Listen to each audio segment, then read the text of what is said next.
ए बुजुर्ग, दिखाई नहीं देता क्या? यहां बैठना मना है, हटो यहां से। टीटी की आवाज। टीटी के साथ ऐसा हुआ ये जानकर आपकी होश उड़ जाएंगे। ये जानने के लिए वीडियो लास्ट तक जरूर देखें। आज प्लेटफॉर्म नंबर 4 पर गूंजी। शाम के ठीक 6 बज रहे थे। रेलवे स्टेशन रोज की तरह लोगों से भरा हुआ था। कोई घर लौट रहा था, कोई अपनों को छोड़कर जा रहा था। चाय वालों की आवाज, ट्रेन की सीटी और भागते कदमों के बीच प्लेटफॉर्म के आखिरी सिरे पर एक बूढ़ा आदमी रोज की तरह उसी लकड़ी की बेंच पर चुपचाप बैठा हुआ था। उसके कपड़े बहुत साधारण थे, साफ तो थे, लेकिन पुराने सिर पर सफेद टोपी, आंखों पर मोटे शीशे का चश्मा और हाथ में एक छोटी सी कपड़े की थैली। वह आदमी रोज ठीक इसी समय ठीक इसी जगह आकर बैठता था, जैसे किसी ने उसकी घड़ी और दिल दोनों को एक ही समय पर रोक दिया हो। टीटी फिर चिल्लाया, टिकट है या ऐसे ही आकर बैठ गए हों? बूढ़े आदमी ने बिना घबराए अपनी जेब से एक टिकट निकाला और कांपते हाथों से आगे बढ़ा दिया। टीटी ने टिकट देखा और ठिठक गया।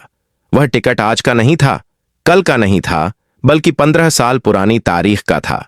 टीटी हंस पड़ा और बोला, अरे बाबा, यह टिकट तो कब का खत्म हो चुका है।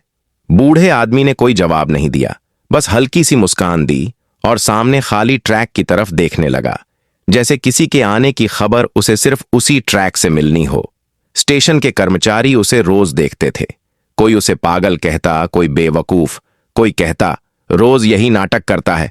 बच्चे मजाक उड़ाते, कोई पूछता आज भी ट्रेन लेट है क्या, तो कोई कहता आज भी कोई नहीं आया मिलने। लेकिन वह बूढ़ा आदमी कभी जवाब नहीं देता, बस ट्रैक की तरफ देखता रहता, जैसे उसकी आंखों में सालों का इंतजार जमा हो। आज स्टेशन पर कुछ अलग था।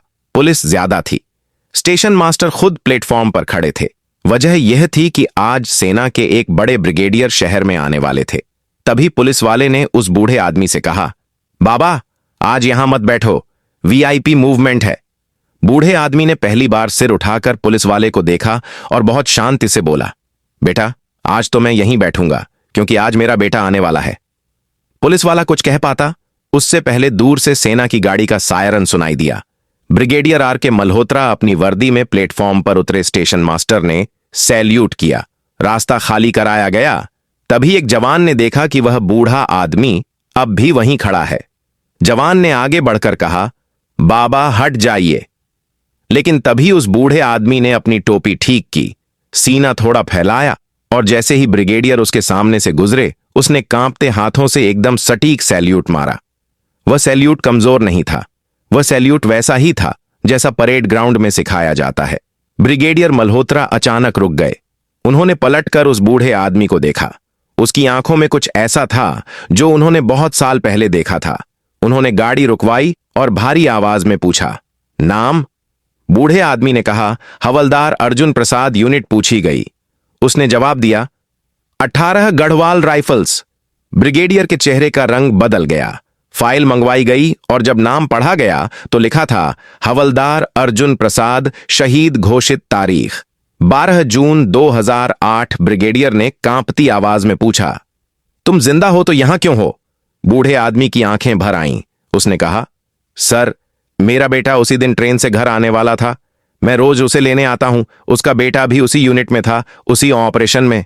अर्जुन प्रसाद ने बेटे को बचाया, खुद घायल हुआ लेकिन जिंदा बच गया। बेटा शहीद हो गया और बाप इंतजार करता रह गया। स्टेशन पर सन्नाटा था। ब्रिगेडियर मल्होत्रा ने सबके सामने उस बूढ़े आदमी को सैल्यूट किया, फिर झुककर उसके पैर छुए और बोले, जिस कुर्सी पर आप बैठते हैं वह अब खाली नहीं रहेगी। अगले दिन स्टेशन पर एक पट्टिका लगी जिस पर लिखा था, यह कुर्सी हवलदार अर्जुन प्रसाद के नाम, जो आज भी अपने बेटे का इंतजार कर रहे हैं। और आज भी हर शाम ठीक 6 बजे एक बूढ़ा आदमी उसी कुर्सी पर बैठता है। लेकिन अब कोई उसे पागल नहीं कहता, क्योंकि अब सब जानते हैं, कुछ इंतजार ऐसे होते हैं जो ड्यूटी से भी बड़े होते हैं। और सच में अब कोई उसे पागल नहीं कहता, क्योंकि अब सब जानते हैं, कुछ इंतजार ऐसे होते हैं जो ड्यूटी से भी बड़े होते हैं। लेकिन कहानी वहां खत्म नहीं होती, क्योंकि जिस दिन स्टेशन पर वह पट्टिका लगी, उसी दिन से उस प्लेटफॉर्म की हवा बदल गई। उसी बेंच के पास लोग रुककर खामोश हो जाया करते थे। कोई अपना फोन बंद कर देता, कोई बच्चों को चुप करा देता, जैसे वहां कोई मंदिर हो।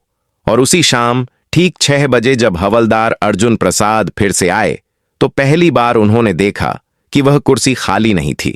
उस पर कोई बैठा नहीं था, लेकिन उसके सामने ताजा फूल रखे थे। किसी ने चुपचाप रख दिए थे, बिना नाम बताए, बिना दिखे। अर्जुन प्रसाद कुछ पल वहीं खड़े रहे, फिर धीरे से बैठे। उनकी आंखें भर आईं। उन्होंने पहली बार अपने इंतजार को अकेला महसूस नहीं किया। अगले दिन स्टेशन का चाय वाला उनके लिए बिना पूछे एक कुल्हड़ चाय ले आया। बोला, बाबा आज मौसम ठंडा है। अर्जुन प्रसाद ने कप पकड़ा और पहली बार किसी से कहा, मेरा बेटा भी चाय ऐसे ही पीता था। स्टेशन मास्टर ने आदेश दिया कि शाम 6 बजे कोई इस बेंच को हाथ नहीं लगाएगा, और पुलिस वालों ने बिना कहे उस समय वहां शांति बनाए रखना शुरू कर दिया। धीरे धीरे यह बात शहर में फैल गई कि प्लेटफॉर्म नंबर 4 पर एक बाप रोज अपने शहीद बेटे का इंतजार करता है। लोग दूर दूर से आने लगे। कोई हाथ जोड़कर खड़ा होता, कोई अपने बच्चों को दिखाकर कहता, देखो यह होता है फर्ज। एक दिन स्कूल के कुछ बच्चे वहां पहुंचे। उन्होंने अर्जुन प्रसाद से पूछा, दादाजी आपका बेटा हीरो था ना? अर्जुन प्रसाद ने मुस्कुराकर कहा, बेटा हीरो तो वह हर बाप का बेटा होता है जो देश के काम आए। बच्चों ने उसी दिन तय किया कि वे कभी किसी फटे कपड़ों वाले आदमी का मजाक नहीं उड़ाएंगे। कुछ हफ्तों बाद सेना की तरफ से एक चिट्ठी आई जिसमें लिखा था कि हवलदार अर्जुन प्रसाद को औपचारिक रूप से सम्मानित किया जाएगा। स्टेशन पर छोटा सा समारोह हुआ। कोई मंच नहीं, कोई भाषण नहीं, बस ब्रिगेडियर मल्होत्रा आए। उन्होंने अर्जुन प्रसाद के कंधे पर हाथ रखा और कहा, आपने अकेले नहीं अपने बेटे के साथ पूरे देश को मजबूत किया है। उस दिन अर्जुन प्रसाद को उनका पुराना पहचान पत्र वापस दिया गया, जिस पर उनकी फोटो जवान उम्र की थी। अर्जुन प्रसाद ने कार्ड को देर तक देखा और बोले, लगता है यह आदमी अब भी अंदर कहीं जिंदा है। उसी रात पहली बार उन्होंने बेटे से सपने में बात की। बेटा मुस्कुराकर बोला, बाबा अब घर चलो। लेकिन अगले दिन भी अर्जुन प्रसाद स्टेशन आए, ठीक 6 बजे उसी बेंच पर बैठे, क्योंकि कुछ इंतजार जिंदगी भर के होते हैं। महीने बीतते गए और वह बेंच लोगों के लिए आईना बन गई। कोई वहां बैठकर रो लेता, कोई माफी मांग लेता, कोई चुपचाप बैठकर अपने गुनाह याद कर लेता, और अर्जुन प्रसाद हर दिन सबको देखकर बस इतना कहते, बेटा किसी का मजाक उड़ाने से पहले सोच लेना हो सकता है वह किसी का पूरा इतिहास हो। और एक दिन सर्दियों की शाम जब 6 बजे की सीटी बजी तो अर्जुन प्रसाद नहीं आए। लोग इंतजार करते रहे, 7 बजे तक, 8 बजे तक। फिर खबर आई कि अर्जुन प्रसाद उस रात नींद में चुपचाप चले गए।